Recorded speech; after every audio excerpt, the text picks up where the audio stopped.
안녕하세요. 사도행전 묵상 62번째 시간을 시작하겠습니다. 오늘의 제목은 헤롯 아그리빠 왕과 베스도 총독의 논의가 되겠고요. 오늘 본문은 사도행전 25장 13절에서 27절까지의 말씀입니다. 제가 먼저 봉독하고 우리 공부 시작하겠습니다. 사도행전 25장 13절부터입니다. 수일 후에 아그리빠 왕과 버니게가 베스도에게 문안하러 가이사랴에 와서 여러 날을 있더니 베스도가 바울의 일로 왕에게 고하여 이르되 벨릭스가 한 사람을 구류하여 두었는데 내가 예루살렘에 있을 때에 유대인의 대제사장들과 장로들이 그를 고소하여 정죄하기를 청하기에 내가 대답하되 무릇 피고가 원고들 앞에서 고소 사건에 대하여 변명할 기회가 있기 전에 내주는 것은 로마 사람의 법이 아니라 하였도다. 그러므로 그들이 나와 함께 여기 오매 내가 지체하지 아니하고 이튿날 재판 자리에 앉아 명하여 그 사람을 데려왔으나 원고들이 서서 내가 짐작하던 것 같은 악행의 혐의는 하나도 제시하지 아니하고 오직 자기들의 종교와 또는 예수를 하는 이가 죽은 것을 살아있다고 바울이 주장하는 그 일에 관한 문제로 고발하는 것뿐이라. 내가 이 일에 대하여 어떻게 심리하는지 몰라서 바울에게 묻되 예루살렘에 올라가서 이 일의 신문을 받으려 하느냐 한즉 바울은 황제의 판결을 받도록 자기를 지켜주기를 호소하므로 내가 그를 가이사에게 보내기까지 지켜두라 명하였노라 하니 아그리빠가 베스도에게 이르되 나도 이 사람의 말을 듣고자 하노라. 베스도가 이르되 내일 들으시리이다 하더라. 이튿날 아그리빠와 버니게가 크게 위험을 갖추고 와서 천부장들과 시중의 높은 사람들과 함께 접견 장소에 들어오고 베스도의 명으로 바울을 데려오니 베스도가 말하되 아그리빠 왕과 여기에 같이 있는 여러분들이여 당신들이 보는 이 사람은 유대의 모든 무리가 크게 외치되 살려두지 못할 사람이라고 하여 예루살렘에서와 여기에서도 내게 청원하였으나 내가 살피건대 죽일 죄를 범한 일이 없더이다. 그러나 그가 황제에게 상소한 고로 보내기로 결정하였나이다. 그에 대하여 황제께 확실한 사실을 아랠 것이 없으므로 신문한 후 상소할 자료가 있을까 하여 당신들 앞 특히 아그리빠 왕 당신 앞에 그를 내세웠나이다. 그 죄목도 밝히지 아니하고 죄수를 보내는 것이 무리한 일인 줄 아나이다 하였더라. 아멘. 자, 오늘 이 본문은요, 바울이 아그리빠와 그 베스도 앞에서 이 재판에서 이제 자기 자신을 소명하고 변명하기 전에 요 자초지정을 베스도가 아그리빠 왕에게 알려주고 있는 그 당시의 상황을 소개해주고 있는 내용에 해당이 되겠습니다. 제가 지난주에 말씀드린 것처럼 그 이스라엘의 분봉왕의 신분과 또 로마의 총독이 서로 상호 견제와 또 협력, 또 눈치를 보면서 또 서로 무시할 수 없는 그런 어떤 그걸 뭐 꼭 적대적 협력 관계라고 해야 될지는 모르겠지만 그런 관계에 있는 사람들이라고 말씀드렸습니다. 그래서 오늘 본문도 며칠 후에 왜냐하면 며칠 후에 아그리빠 왕과 버니게가 베스도에게 문안을 하러 와요. 그러니까 베스도가 취임한 것을 또 답방을 하는 것이죠. 그래서 가이사랴로 와서 이 사람들은 예루살렘에 있는데 이제 가이사랴로 와서 며칠 있더니 베스도가 바울의 일로 왕에게 고하여 이르되 자기 전임자 벨릭스가 한 사람을 구류하여 두었는데 내가 예루살렘에 있을 때 유대인의 대제사장들과 장로들이 그를 고소하여 정죄하기를 청하기에 내가 대답하되 무릇 피고가 원고들 앞에서 고소 사건에 대하여 변명할 기회가 있기 전에 내주는 것은 로마 사람의 법이 아니라 하였노라. 이 말을 보면 사실 오늘도 뭐 법원에서는 물론이고 법정에서는 물론이고 어떤 조직에서 어떤 직원이나 어떤 사람을 징계하려면 반드시 그 고발인의 어떤 내용이 들어오지만 반드시 본인의 소명을 들어야 되거든요. 소명의 기회를 주고 자초지정을 판단한 다음에 징계가 이루어지는 것처럼, 여기 또 보면 이제 로마 사람들의 법이 오늘날 후대의 이 법 제정과 원칙에 가장 큰 공헌을 했다고 하는 것이 여기에서도 보여지죠. 누가 원고, 그러니까 고소한 사람이 있죠. 그 다음에 피의고, 고소를 당한 사람이 있어요. 그러면 원고가 고발하는 내용을 들으면 그걸로 끝나는 게 아니라 또 피의고의 어떤 항변, 자기 소명 내지는 변명의 기회를 반드시 부여해 주는 것이죠. 그게 이제 공정한 그 재판의 절차고 원칙이라고 하겠죠. 그래서 로마 사람의 법에 따르면 원고들의 주장과 함께 피고의 답변도 들어야 하기 때문에 자기가 이 바울에게 답변할 기회를 주었다. 그런데 이제 그 사람 바울로부터 답변할 기회와 또 바울을 고발하는 원고들의 그 대제사장들과 그 사내들인 의원들의, 공의회 의원들의 고발을 들어본 즉 베스도가 생각하기에 어느 하나도 정말 이 로마의 총독의 생각에는 어느 하나도 불법을 행한 일이 없었다 하는 겁니다. 그러니까 그 사내들인 의원들이 떠드는 바로는 정말 이렇게 중죄인이 있을 수가 없어요. 이 사람은 반드시 지금 당장 돌로 쳐 죽여야 할 그런 어마어마한 그 아주 흉악한 범죄자인 것처럼 그 막 감정적으로 떠들고 열기를 냈지만 제3자인 베스도가 듣기에는 곰곰이 그 고발하는 내용을 잘 한번 음미해 보니까 이 사람들의 악하다고 하지만 그 악한 행위가 하나도 증거가 없이 고발이 되었다라고 하는 것을 알고, 그 다음에 그들이 떠드는 내용은 19절에 보면 자기들의 종교예요. 왜냐하면 이 베스도는 로마 사람이고 바울이나 그 사내들인 의원들은 유대인들이니까 유대교의 종교에 어떤 갈등이 있구나, 거기에 문제가 벌어지고 있구나. 그렇다면 로마 총독은 이거는 로마가 관여할 일이 아닌데 자기들끼리 얘기하면 되지 왜 나한테 갖고 왔느냐 하는 이런 어떤 반응을 보이는 것이고, 또 그 내용을 잘 들어보니까 바울이 무슨 얘기를 하고 또 저들이 무엇을 고발하냐 했더니 예수라고 하는 얼마 전에 십자가에 매달아서 처형을 당한 예수라고 하는 사람에 대한 이야기인데, 예수라고 하는 유대인의 지도자에 관한 내용인데, 바울이 그 예수에 대해서 뭐라고 말하냐 했더니, 잘 들었더니 죽었다가 다시 살아났다, 부활에 관한 문제를 바울이 주장을 하자 그걸 가지고 또 유대인들이 반대하면서 막 고발한다라고 그런 내용이었다라고 하는 겁니다. 그러니까 이 내용이 로마의 총독인 이 베스도의 생각에는 전혀 범죄자로 취급받을 만한 이유가 없다고 하는 내용이에요. 근데 그럼에도 불구하고 21절에 보면, 그럼에도 불구하고 바울이 자기가 로마의 시민 된다라고 하는 시민권을 어떻게 보면 잘 활용하기 위해서 유대인들의 그 억울한 재판에 대해서 황제 앞에서 공정하게 재판을 받기를 원한다 해서 황제 앞에 상소를 했어요. 상소. 이 재판은 여기서 끝날 것이 아니라 황제 앞에 가서 밝혀져야 할 것이다.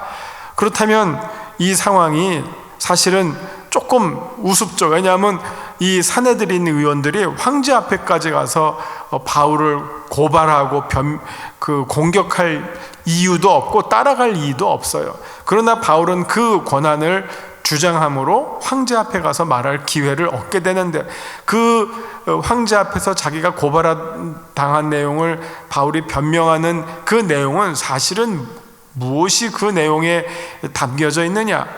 자기의 예수 그리스도를 만난 자기의 자전적 고백이고, 자기가 만난 예수 그리스도가 누구신지를 밝히는 복음의 증거고, 이게 곧 그의 변명은 곧 선교의 설교가 된다라고 하는 내용이에요. 그래서 정말 황제 앞에서 황제로서는 들어보지도 못한 이 예수 그리스도 초대 기독교의 그 복음을 전할 수 있는 기회를 얻기를 바울은 지금 도모하고 있는 것이죠. 그런 의미에서 황제 앞에서의 판결을 호소했기 때문에 바울에게 그 기회가 주어질 수밖에 없다고 하는 것이죠. 상고를 했는데 그 상고를 막을 권한은 없다고 하는 것입니다. 그래서 이제 베스도가 생각하기를 만일 황제에게 상소하는 것을 바울이 요청하지 않았다면 이 재판은 여기서 끝난다. 여기서 이제 무혐의로 끝날 내용인데 상고했기 때문에 황제에게까지 전달된다. 그러나 지금 아그리빠가 와서 이 지금 바울의 문제를 듣기를 원하니 바울로부터 다시 한번 그 변명을 들을 기회를 주겠다라고 하는 것 하나와, 또 하나는 자기가 이제 로마의 황제에게 이 바울이라고 하는 죄수를 상소권을 처리해야 돼요.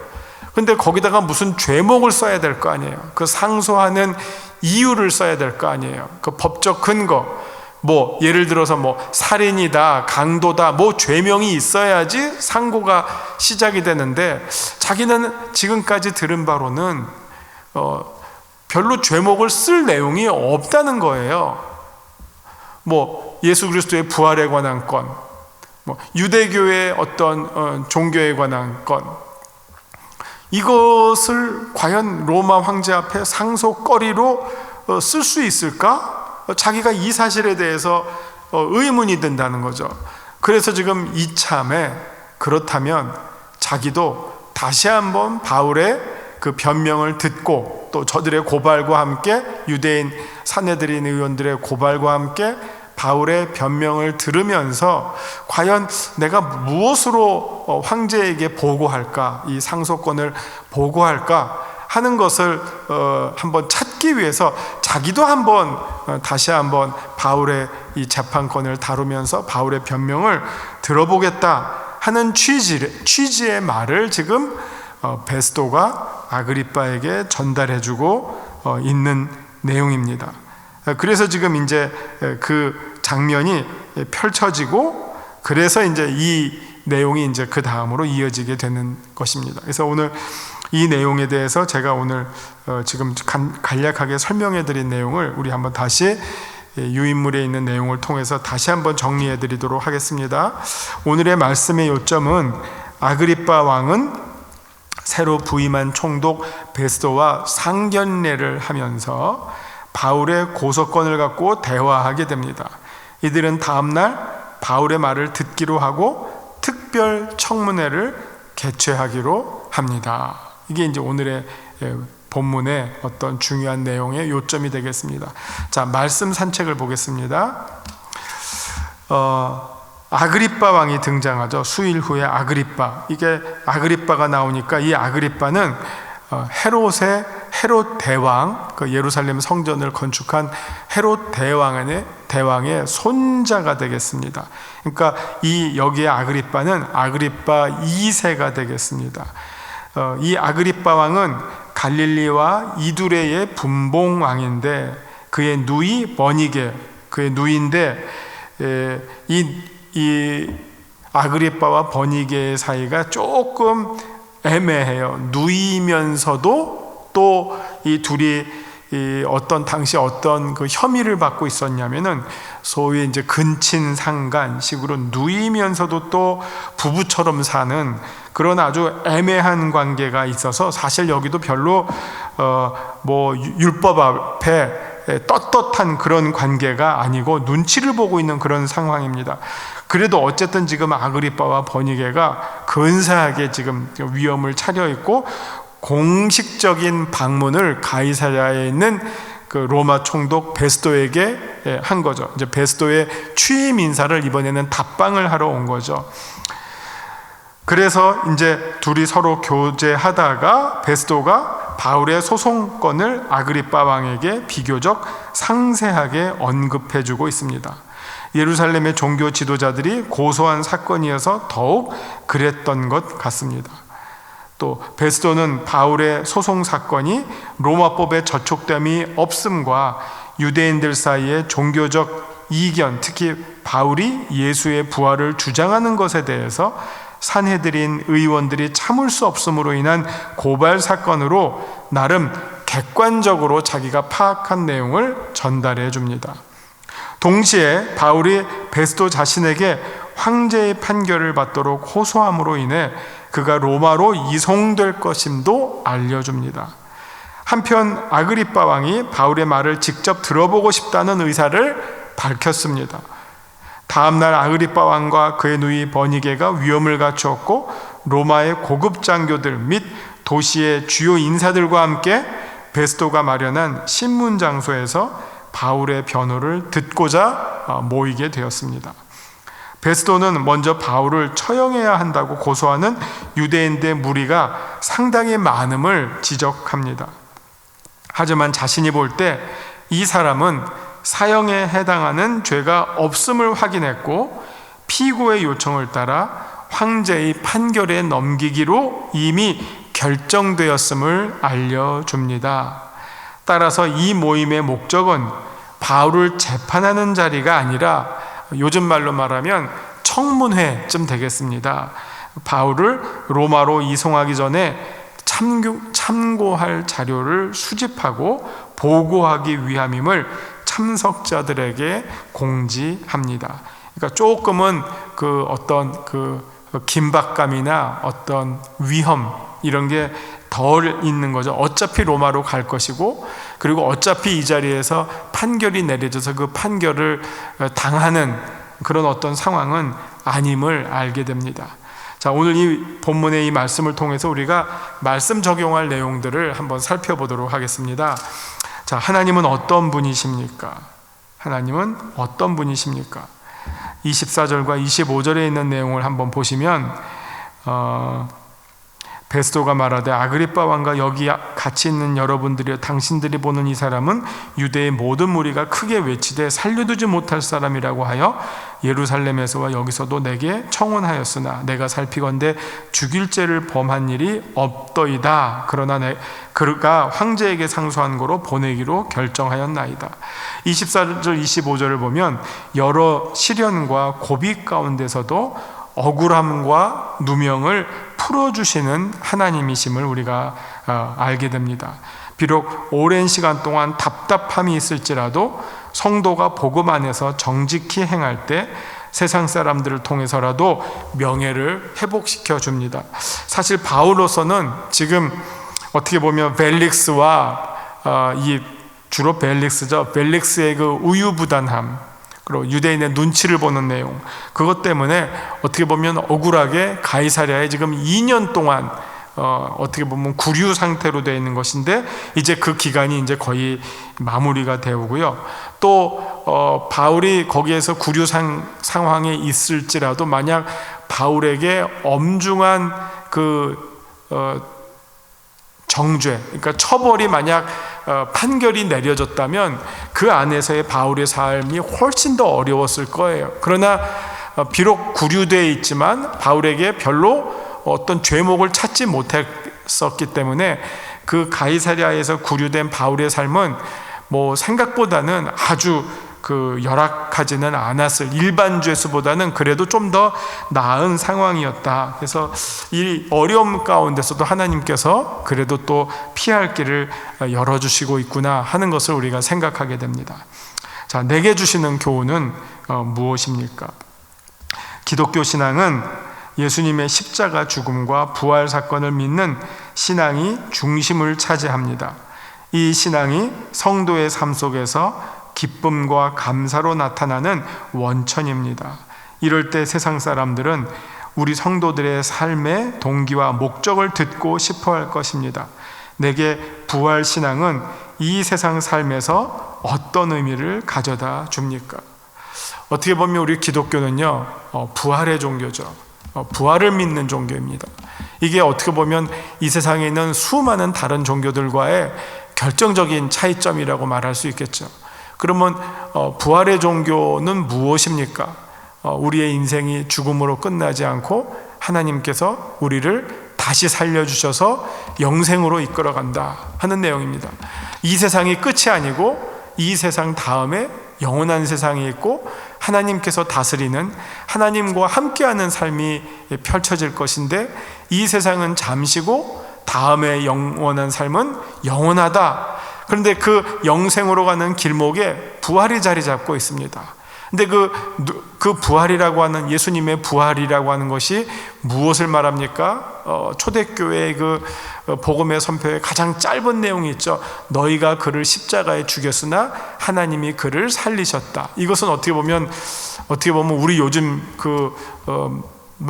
편하게 쓰는 말로 인생 역전이죠. 이 부활이라고 하는 것은 우리의 마이너스를 하나님께서 플러스로 바꿔주시는 삶입니다. 이 세상에서의 죽음을 하나님께서 영원한 생명으로 바꿔주시는 삶입니다. 이 세상의 눈물과 한숨과 고통을 하나님 나라에서의 기쁨과 환호와 행복으로 바꿔주시는 것이 바로 부활의 내용입니다. 부활의 신앙입니다.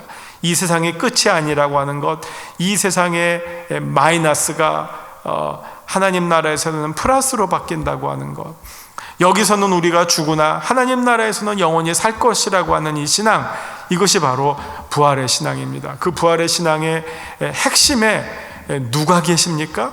예수 그리스도의 부활이 자리 잡고 있죠. 그래서 바울이 쭉 그 선포한 내용을 지금 베스도가 보기에 딱 두 가지로 요약을 하지 않았습니까? 19절에 보시면 오직 자기들의 종교, 기독교를 설명할 때 그 기독교가 어떻게 보면 유대교로부터, 다시 말하면 구약 성경으로부터 전혀 어긋나지 않는 올바른 기독교다, 종교다 하는 것과, 또 하나는 기독교의 핵심에, 바울의 선포의 핵심에 예수 그리스도의 부활이 있다. 그 예수 그리스도의 부활 때문에 그 부활하신 예수님을 만난 바울이 그리스도인들을 핍박하던 자로부터, 마이너스죠, 그리스도를 증거하고 전하는 자 플러스로 자기의 삶 자체가 바뀌었다. 이것이 바로 부활신앙입니다. 우리 기독교는 그냥 인생은 다 그렇지, 돌고 도는 인생, 한 번 왔다가 죽으면 끝이다, 이렇게 허무하게 말하는 종교가 아니라, 정말 우리가 이 세상에서 당하는 고통은 장차 하나님 나라에서 누릴 영광과 좋게 비교할 수 없는, 죽음을 이기는, 모든 고난을 승리해내는 생명의 종교, 이게 바로 기독교의 메시지고, 그 기독교의 메시지 안에 부활신앙이 자리 잡고 있다고 하는 사실을 꼭 기억하셔야 합니다. 그래서 부활신앙이 있는 사람은 이 세상에서 진 것 같으나 지지 않는 사람, 패배한 것 같으나 패배하지 않고 승리한 신앙의 사람들, 이게 부활의 신앙이라고 말씀드릴 수 있겠습니다. 그래서 옛날부터 우리 교회를 설명할 때 이 지상에 있는 교회는 싸우는 교회, 전투하는 교회라고 표현했어요. 모든 악과 이 세상과 대적해서 싸워나가는 교회예요. 그러나 천상에 있는 교회는 무엇이라고 얘기하냐면 승리한 교회라고 말하고 있어요. 승리한 교회, 승리한 성도들이 천상에서 하나님과 영원한 그 복락을 누리는 삶, 그게 부활한 성도들에게 주어지는 하나님의 최고의 축복이요 은혜라고 말씀드릴 수 있겠습니다.